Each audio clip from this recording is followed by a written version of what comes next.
What's up, guys? This is the Honest Outlaw here, and today we're going to be doing a pretty overdue review.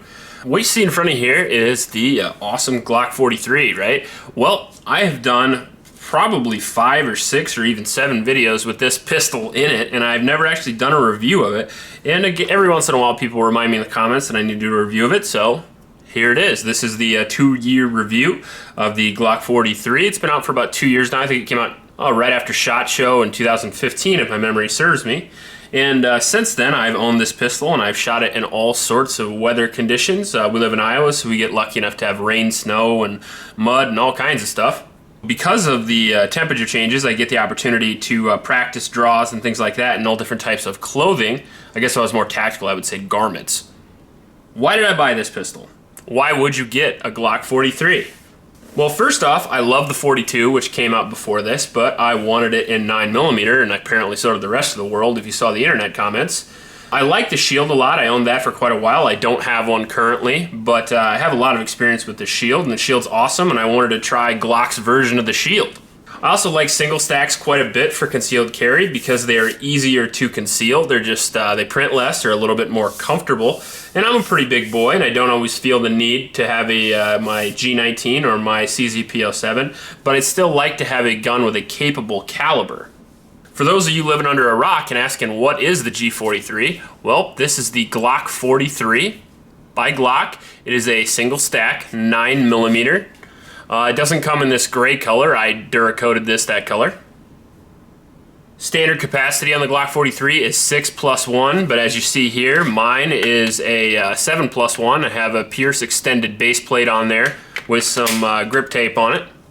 And if you guys don't like that capacity, that's okay, but those of you who dismiss it and say that 7+1 is not enough, you have to remember that 7+1 is pretty standard for a 1911 as well, and they have been serving the US pretty well for the last 100 years, so 7+1 is usually okay for me and where I go and what I do.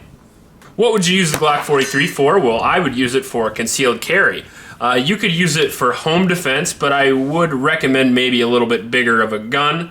Something you could attach a light to, maybe. You could get ARs for pretty cheap right now. You can find AR-15s for under 400 bucks. They're one of my #1 recommended home defense guns. You could also get a pump shotgun for relatively cheap as well, even cheaper than that, $200 or even $300. And you get yourself a great shotgun that I think would be better served than a pistol, let alone a subcompact pistol. Could you use it for hunting? Well, funny story. I actually shot a coyote with this pistol once. I came home one night and I was concealed carrying this, as I do quite frequently. And there was a coyote trying to get into my dog pen, and I have little dogs that occasionally coyotes like to eat. So I took care of that with the Glock 43. Right out of the box, this pistol comes with 2 6-round magazines, already a hit for me because I think it should come with 3 magazines, and I also think it should come with options. As you see here, I have one flush fit magazine. As you can see, I'm running critical defense in there. Real quick, why do you run critical defense in smaller pistols? Because that's what it was designed for. Critical defense opens up a little bit better in a smaller barreled pistol, and critical duty is meant for a longer barreled pistols like a G17, for example. But I have this regular flush fit mag when I want to be more concealed.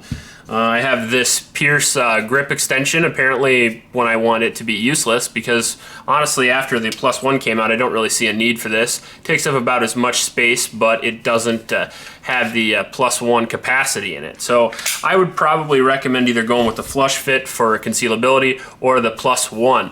You get into the +2s, which I've done a review on in the past, I no longer have it, or something even higher than that, you kind of lose why you buy a small pistol like this in the first place. You want it to be concealable, so adding a +4 or +8 magazine to me, unless you're carrying it for a backup magazine, which then I could totally see it, but as far as just carrying it in the magazine, I would recommend nothing more than a +1, or you'll lose the reason why the Glock 43 is such a good carry pistol. It is 6 inches long, 4 inches high with the standard flush fit magazine. The barrel length is around 3.5 inches, and the unloaded weight is 18 ounces, which is really impressive in my opinion, especially for a 9mm. To compare it, the shield weight I think is around 19 ounces, the XD is 23, and the G19 is around 24, 1911 somewhere between 40 ounces, maybe 45 ounces. So you can get about 2 G43s for the same weight as a 1911. Another thing I really like about it is being a single stack, it is very thin. I think it's a little bit under an inch wide, which again makes it very comfortable, especially if you're going to use it in appendix carry. Wow, I forgot about it. I have an appendix carry holster for this. I have the Incog by G-Code. It's Travis Haley's holster. I like it a lot, but I'm getting away from appendix carry a little bit lately, just simply because of comfort, but it's still a valid means of carry in my opinion. As you see here, another couple of examples that I haven't shown in the previous videos. I have a couple other holsters, a couple Kydex holsters. This is probably my favorite Kydex holster. I like it because it's a little bit longer and it distributes the weight a little more evenly on my waist. And I really like the look of this holster. This is my first leather holster, although it didn't get a ton of use because it has a little bit of that FBI cant to it, and I just prefer a straight drop, but still a beautiful holster. There is an issue that you're going to find with leather holsters and Glocks. You have to be careful. You should get yourself a higher quality holster because while you're reholstering, occasionally the leather can bend in, hit the trigger, and now you've just shot yourself in the leg and you look pretty stupid. So that's one thing that you should be careful about. And if you're going to get a leather holster, maybe avoid the $10 Galcos and get something a little more high quality. As far as reliability goes, probably the #1 criteria of a semi-automatic pistol, the Glock 43 is awesome. Really, really awesome. I had the benefit of being able to test this in the Gauntlet test last year, and this was probably tied for the most reliable pistol that I ever put through there. And for a subcompact, that is really, really impressive. Other than putting it through the mud, dirt, and sand, I've probably shot, man, well over, I mean, let's just go with thousands and thousands of rounds of training time. It's just been extremely reliable. Like I said, subcompact, smaller pistols sometimes have issues with reliability that the bigger pistols don't. This one does not have that, at least my sample that I have here. A lot of these things I'm going to be talking about are going to be from my experience alone, and I only have experience with this one sample size, so if you have different experience, feel free to leave it in the comments below, but as far as my experience goes, the reliability on the G43 is just ridiculous. The ammo that I shot out of it, man, where's the list start? Wolf, I shot a ton of reloads. I just recently shot some lax ammunition through it. I shoot Freedom Munitions 147 grain, 124 and 115 grain, remanufactured and new. I shot Brown Bear, White Box, American Eagle, Fiocchi, you name it, a little bit of it's gone through here, along with my defensive loads. I've shot a couple hundred rounds of critical defense, which is the ammunition I like for smaller frame pistols. I've shot some of, what is that, Hornady's cheaper hollow points, the HTC or something. Bought a couple boxes of that, shot them through there, some Hydroshocks. You name it, I've probably put it through here, and it works flawlessly.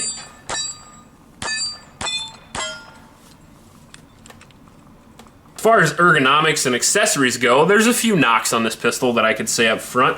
#1, it's snappy. Now, all subcompacts are going to be snappy, but just because of, physics being what they are, as I usually say, this pistol is lighter than the Shield and lighter than the XD, so it's going to be a little bit more snappy, and it is. But can you control that recoil? You absolutely can.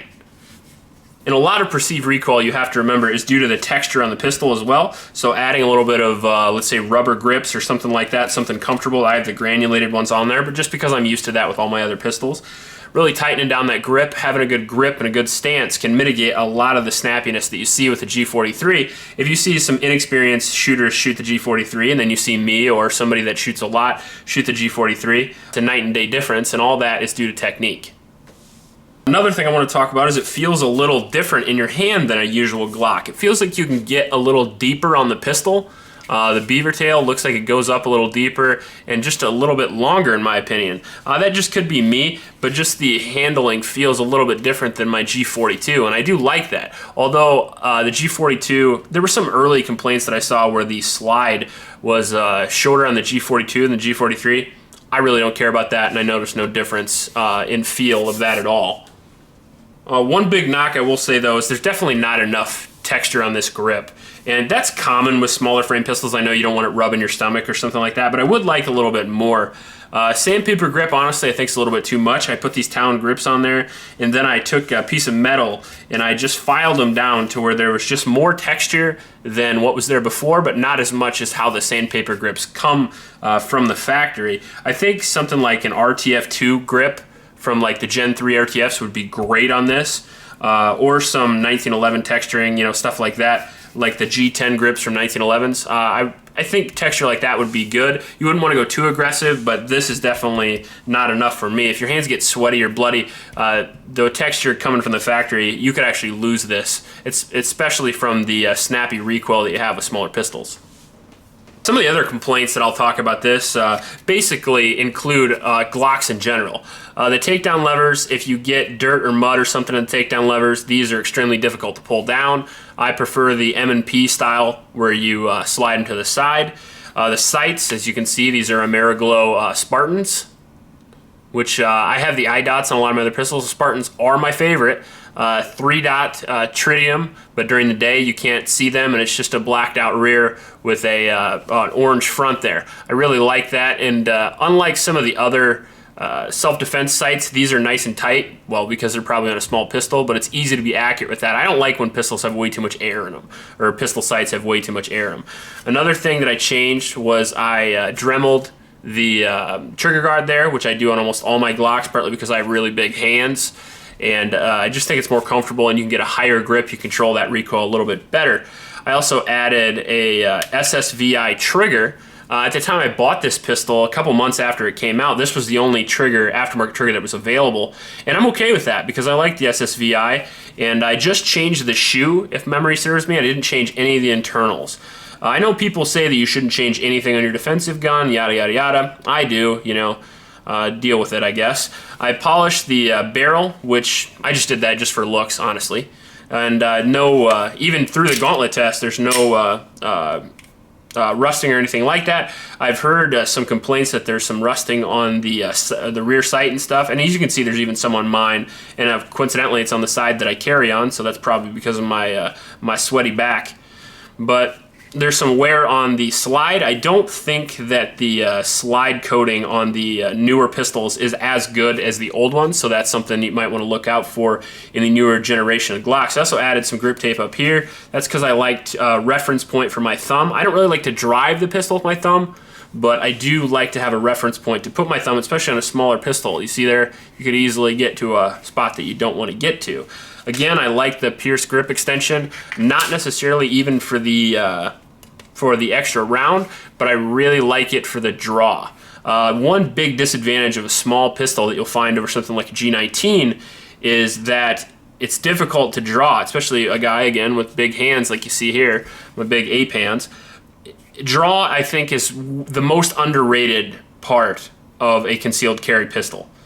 You know, if you can't draw your pistol and it's stuck in the holster, who cares how reliable or accurate it is? You got to get that pistol out. In a concealed carry situation, it's even worse because you're going to have garments in the way, clothing, you know, shirts, coats, that kind of thing. And you're going to want to practice not just with your t-shirt at home. You know, you can stand in front of The Walking Dead or whatever you want to do and just practice draws with your t-shirt, with a coat on, with a sweatshirt, different types of clothing, and you'll find that your draw, you're gonna have to adjust it slightly. And that's super important. Again, most concealed carry situations, at least what I've done research on and what I've seen, real concealed carry situations, by the way, you basically just need to get that pistol out and get it working. You don't necessarily need to shoot somebody at 50 yards. That's not as important. It's just getting the pistol out, showing that person that you have it, and making that person flee or making him wish he did. So I think the draw is extremely important. It's very underrated. And this pistol is easy to draw for me, even with a flush magazine, but it's a little bit easier with the base plate, and why not have it? Accuracy on this pistol was pretty good, I would say. It's as good as you could expect from an 18-ounce single stack subcompact. You're not going to be shooting at 100 yards with it, and there are probably some people who can, but I could easily hit with 50 yards. 50 yards for this small of a pistol, for me, is just fine.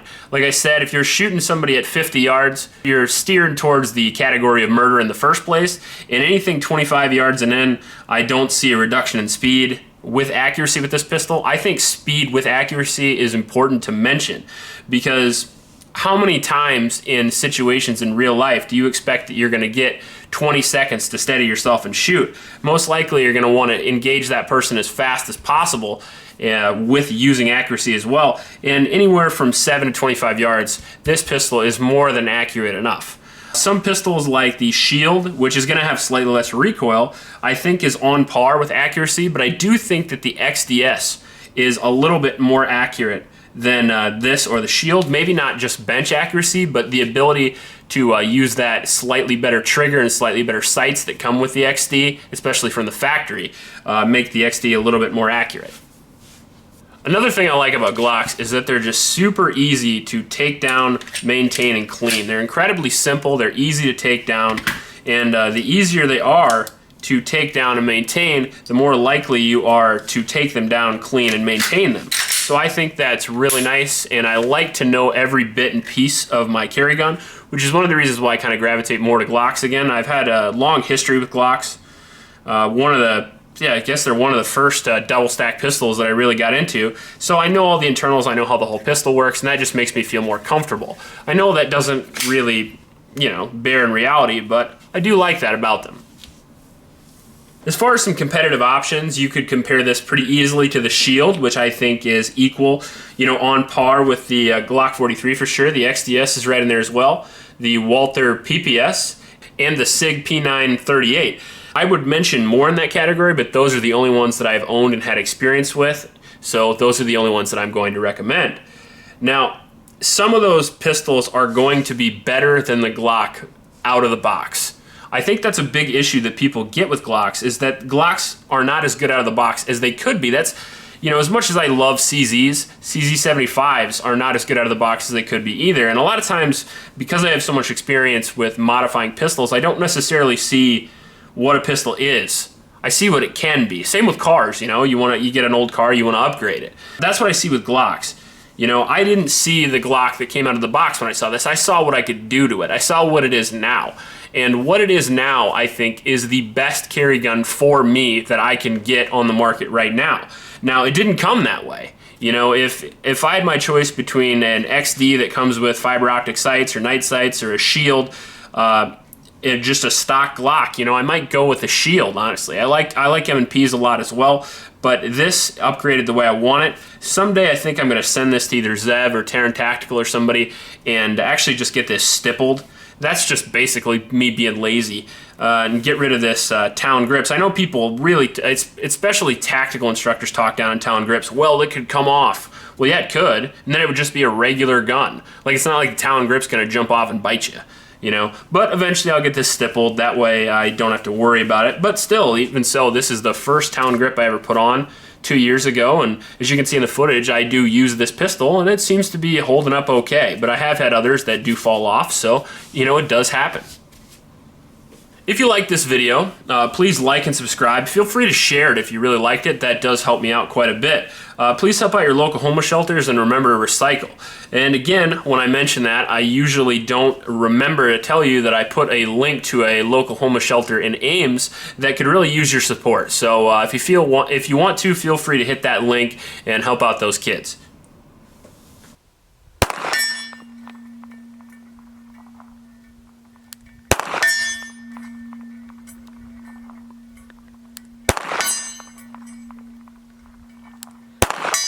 Damn.